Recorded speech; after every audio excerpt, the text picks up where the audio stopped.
si confesamos nuestros pecados, Él es fiel y justo para perdonar nuestros pecados y limpiarnos de toda maldad. Gloria a Dios. Qué bueno. Te invito pues a orar conmigo en este día antes de empezar nuestra lección de hoy.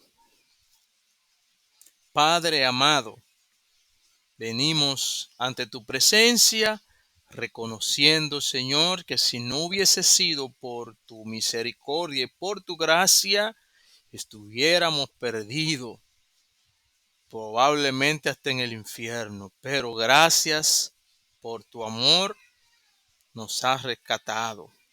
En este día, Señor, una vez más queremos presentar este tiempo de estudio de tu palabra y este tema tan importante que tiene que ver con el perdón y la restauración que podemos tener en ti. Oramos que tu Espíritu Santo nos dirija, nos enseñe, nos consuele, nos perdone y nos restaure en la medida en que nos acercamos cada vez más a ti.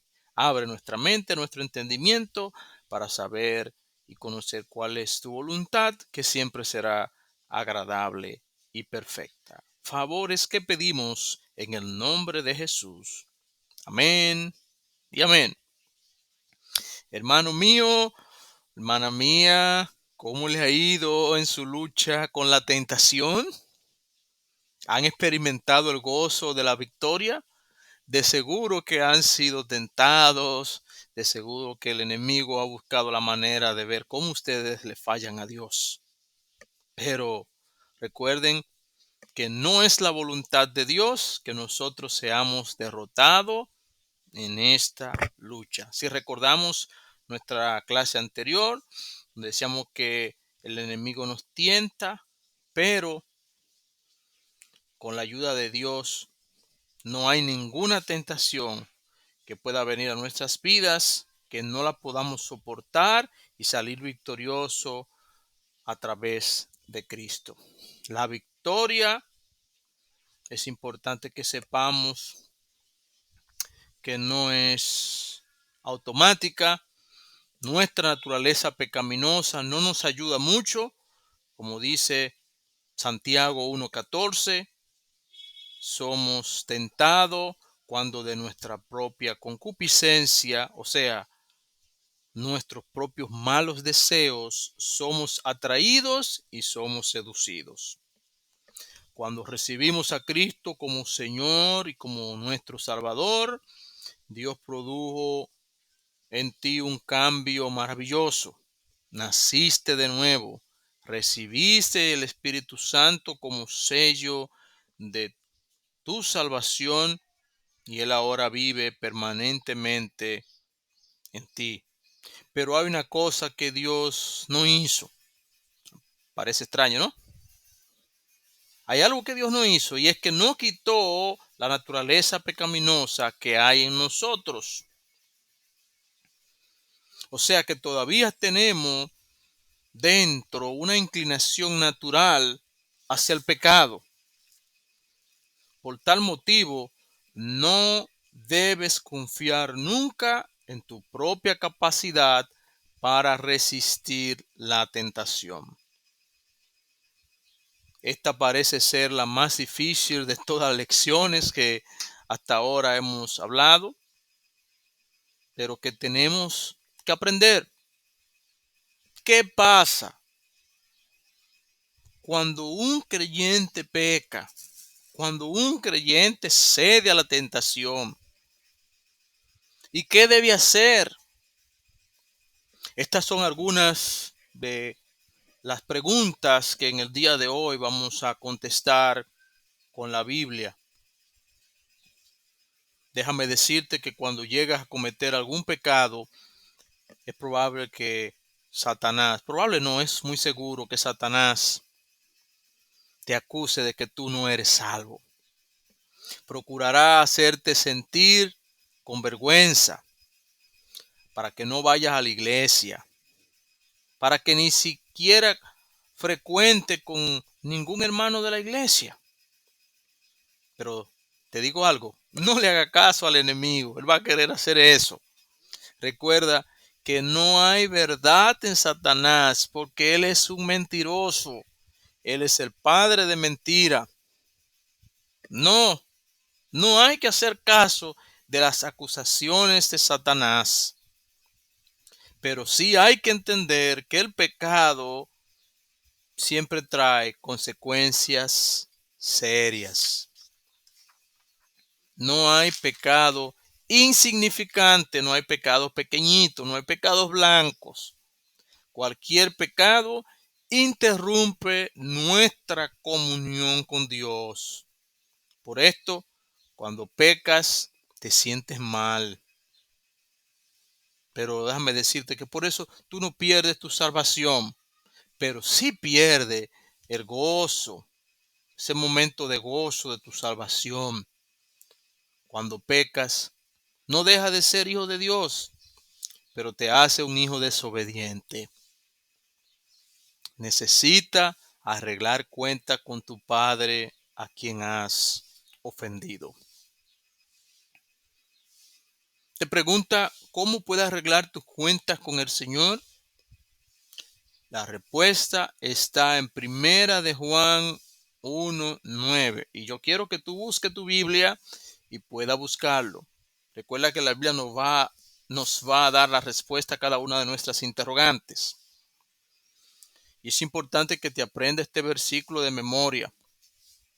Este texto dice que si confesamos nuestros pecados, Él es fiel y justo. ¿Quién? Dios, para perdonar nuestros pecados y limpiarnos de toda maldad. ¡Wow! Él es fiel y justo para perdonar nuestros pecados y limpiarnos de todo. Aleluya. Entonces, cuando peques, hay dos cosas que hacer.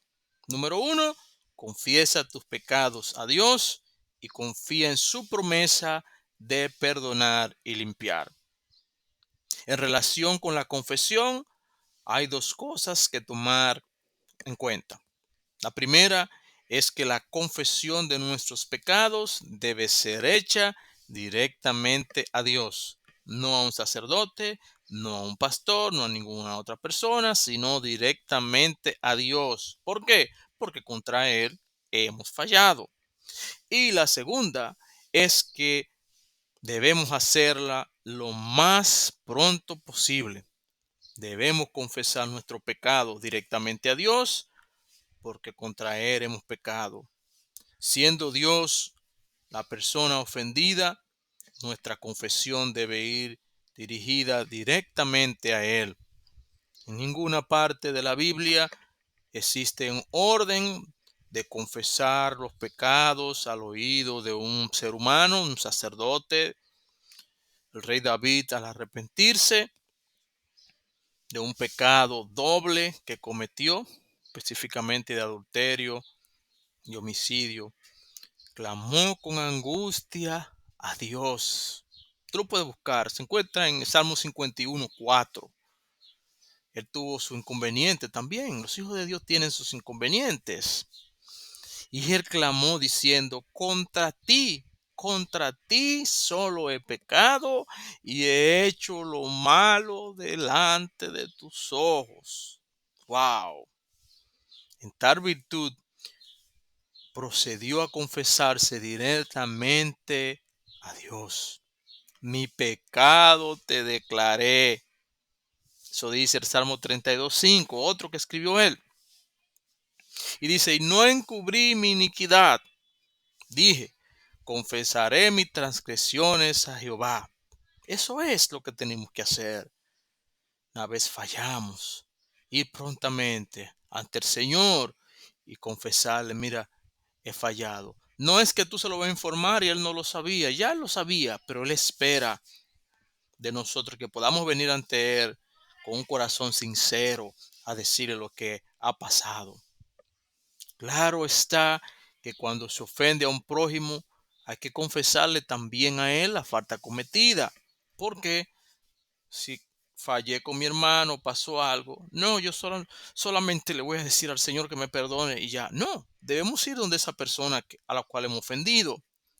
Para eso, Mateo capítulo 5, versículos 23 y 24 y Santiago 5 y 16 nos dice cómo hacerlo.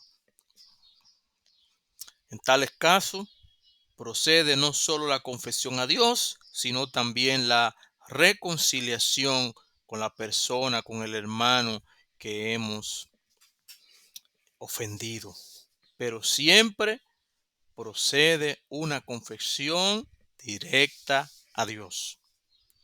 Pero además de ser hecha directamente a Dios, la confesión de nuestros pecados debe ser hecha lo más pronto posible. No lo deje para después, no lo deje para cuando se vuelva a acordar, porque entonces eso se acumula ahí y eso nos está separando de Dios. Tan pronto como somos conscientes de haber ofendido a Dios, cualquier cosa que hayamos hecho, en ese mismo instante debemos detenernos, pararnos, decir, no, no, no, espérate. Y confesar el pecado que hemos cometido al Señor en oración. Cualquier pecado, cualquiera, sin excepción, rompe nuestra comunión con Dios. Y es justamente eso lo que el enemigo quiere. Ya lo hablábamos en nuestra clase anterior, que pequemos. En Isaías 59:2 leemos, vuestras iniquidades han hecho división entre vosotros y vuestro Dios, y vuestro pecado han hecho ocultar de vosotros su rostro para no oír. Por lo tanto, no debes permitir que tal condición de separación continúe ni un minuto más.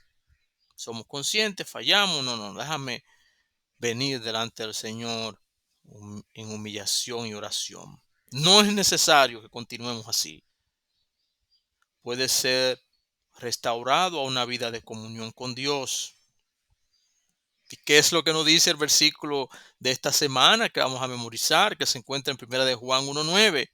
Que si confesamos nuestros pecados, Él es fiel y justo para perdonar nuestro pecado y limpiarnos de toda maldad.